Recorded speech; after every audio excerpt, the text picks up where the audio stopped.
Hi friends, दिसतात ना मस्त आपली ही भजी. ही आहेत कोबीची भजी. चला तर मग पटकन करूया.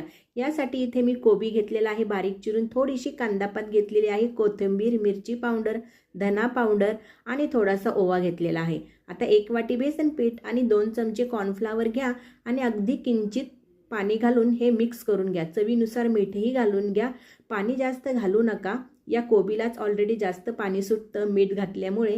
अगदी किंचित पाणी घालून हे मिक्स करून घ्या. आता कढईमध्ये तेल गरम करायला ठेवा आणि ही भजी काढून घ्या. अगदी कुरकुरीत होतात, मस्त लागतात आणि झटपट होतात. एकदा नक्की ट्राय करून घ्या. हे पहा, आता ही भजी एकदम एकसारखी मीडियम गॅसवर तळून घ्या. हे पहा किती कुरकुरीत झालेली आहेत आपली भजी. आणि आता काढून घ्या. याच प्रकारे मी दुसरीही बॅच ही तळून घेतलेली आहे. खूप मस्त लागतात. तुम्ही चटणीबरोबर किंवा सॉसबरोबरही खाऊ शकतात किंवा अशीही खाण्यासाठी खूप टेस्टी लागतात. आणि हो, माझा चॅनल आवडला तर लाईक, शेअर, सबस्क्राईब नक्की करा. सबस्क्राईब करणं फुकट आहे हो. काय जाते केलं तर पटकन सबस्क्राईब करा आपल्या चॅनेलला. हे पहा, आता आपली दुसरीही बॅच तयार झालेली आहेत. खूप सुंदर होतात ही भजी. नक्की ट्राय करून बघा.